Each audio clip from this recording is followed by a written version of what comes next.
আসসালামু আলাইকুম। ফেসবুকে আপনি কাকে কাকে কমেন্ট করেছেন তা এই ক্লিকে আপনি কিভাবে দেখবেন, সেটা চাইলে আপনি রিমুভও করে দিতে পারেন। সেই কমেন্টটা চাইলে আপনি এডিটও করে পুনরায় আপনি আপলোড করতে পারেন। দেন বন্ধুরা, কিভাবে কি করবেন সেটা জানতে হলে অবশ্যই ভিডিওটা শুরু থেকে শেষ পর্যন্ত দেখুন, তাহলে আপনি স্টেপ বাই স্টেপ সমস্ত বিষয়টা বুঝতে পারবেন। যত পুরনো কমেন্ট হোক না কেন, আপনি খুব সহজেই আপনি এক ক্লিকে সেটা খুঁজে বের করতে পারবেন। শুধুমাত্র আপনি যে কোনো পোস্টে কমেন্ট করেছেন সেটাই আপনি এক ক্লিকে খুঁজে বের করতে পারবেন। দেন এই জন্য আপনাকে যে কাজটা করতে হবে, আপনাকে ফেসবুকে আসার পর আপনি এই যে উপরে যে তীর লাইন দেখতে পাচ্ছেন, আপনি লাইনের উপর ক্লিক করে দেবেন। দেন লাইনের উপর ক্লিক করে দিলে আপনি এরকম ইন্টারফেস দেখতে পারবেন। এরপর উপরে দেখতে পাচ্ছেন একদম ডান পাশে উপরে এখানে সেটিং নামে একটা আইকন রয়েছে। দেন আপনি এই সেটিং অপশনের উপর আপনি ক্লিক করে দেবেন। সেটিং অপশনের উপর ক্লিক করে দিলে আপনি এরকম ইন্টারফেস দেখতে পারবেন। তারপর আপনি স্ক্রল ডাউন করে একটু নিচের দিকে যাবেন।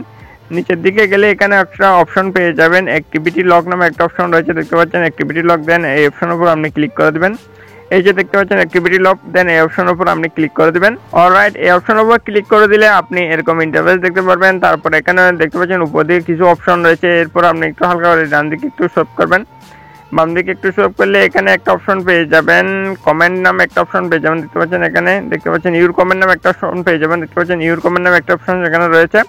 দেন আপনি ইউর কমেন্ট নামে এই অপশনের উপর আপনি ক্লিক করে দেবেন। এই অপশনের উপর ক্লিক করে দিলে এখানে আপনাকে একটু ওয়েট করতে হবে, এটা সম্পূর্ণভাবে লুট হবে।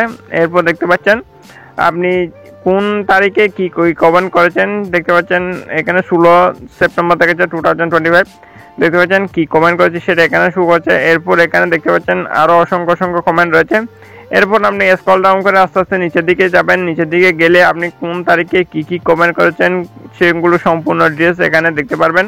দেখতে পাচ্ছেন এখানে অসংখ্য রয়েছে। আমি একটু নিচের দিকে যাচ্ছি, দেখতে পাচ্ছেন একটা কমেন্টের উপর ক্লিক করলাম। কমেন্ট পোস্টটা হচ্ছে 8 নভেম্বর 2020, দেখতে পাচ্ছেন 8 নভেম্বর 2020-এর পোস্টে আমি যে কমেন্ট করেছি সেটা এখানে শো করছে। এখানে চাইলে আপনি আপনার কমেন্টটা এভাবে স্ক্রল ডাউন করে খুঁজে পাবেন। দেখতে পাচ্ছেন এখানে 4 বছর আগের পোস্টে দেখতে পাচ্ছেন এখানে এটা কমেন্টটা এখানে রয়েছে।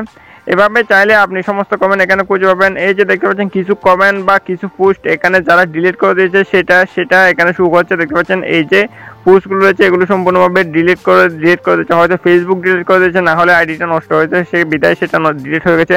দেখতে পাচ্ছেন এখানের উপর ক্লিক করলে কোনো কাজ হচ্ছে না, দেখতে পাচ্ছেন কোনো কাজ হচ্ছে না। এই যে কমেন্ট দেখতে পাচ্ছেন এই কমেন্টগুলো সম্পূর্ণভাবে অ্যাক্টিভ রয়েছে, এগুলো পাবলিক রয়েছে। এগুলোর মাঝে ক্লিক করা মাত্র সেটা আপনার সামনে শো করে। দেখতে পাচ্ছেন আমি আরেকটা ক্লিক করে দিচ্ছি পাবলিক কমেন্টে, দেখতে পাচ্ছেন সেটা সম্পূর্ণভাবে আমার সামনে শো হচ্ছে। দেখতে পাচ্ছেন এখানে সম্পূর্ণ আমার সামনে শো হয়ে গেছে। তেমন বন্ধুরা, এভাবে আপনি আপনার কমেন্টগুলো খুব সহজে খুঁজে পেতে পারেন এবং খুঁজে পেতে আপনার পছন্দ অনুযায়ী আপনি যদি ডিলিট করতে চান ডিলিট করে দিতে পারবেন এবং যদি আপনি এডিট করতে চান এডিট করে দিতে পারবেন। এছাড়াও একটা বিষয় বলে দিই, আপনি চাইলে এখান থেকেও ডিলিট করে দিতে পারবেন। ডিলিট করার জন্য এই যে দেখতে পাচ্ছেন ডান পাশে যে অপশনটা রয়েছে ডিলিট অপশন, দেন এটার উপর ক্লিক করে দেবেন। এটার উপর ক্লিক করে দিলে দেখতে পাচ্ছেন এখানে ডিলিট অপশন রয়েছে, ভিউ দেখতে পাচ্ছেন এখানে প্রোফাইল রয়েছে বা আপনি কমেন্টটা ভিউ করতে পারছেন, এই অপশনটা রয়েছে। এখানে ডিলিট করার জন্য ডিলিট অপশনের উপর ক্লিক করে দিলে আপনি সেটা খুব সহজে ডিলিট করে দিতে পারবেন। তার মধ্যে এভাবে আপনি খুব সহজে আপনার যে ফেসবুকের কার পোস্টে কি কমেন্ট করেছেন সেটা চাইলে আপনি এক ক্লিকে খুঁজে বের করতে পারবেন কোনো রকম ঝামেলা ছাড়াই। বন্ধুরা, হচ্ছে আজকের ভিডিও ভালো লাগলে অবশ্যই একটা লাইক করে দেবেন। আমাদের চ্যানেলে যদি এখন আপনি সাবস্ক্রাইব করে না থাকেন তাহলে অবশ্যই সাবস্ক্রাইব করে সাথে থাকবেন। সো সবাই ভালো থাকবেন, আল্লাহ হাফেজ।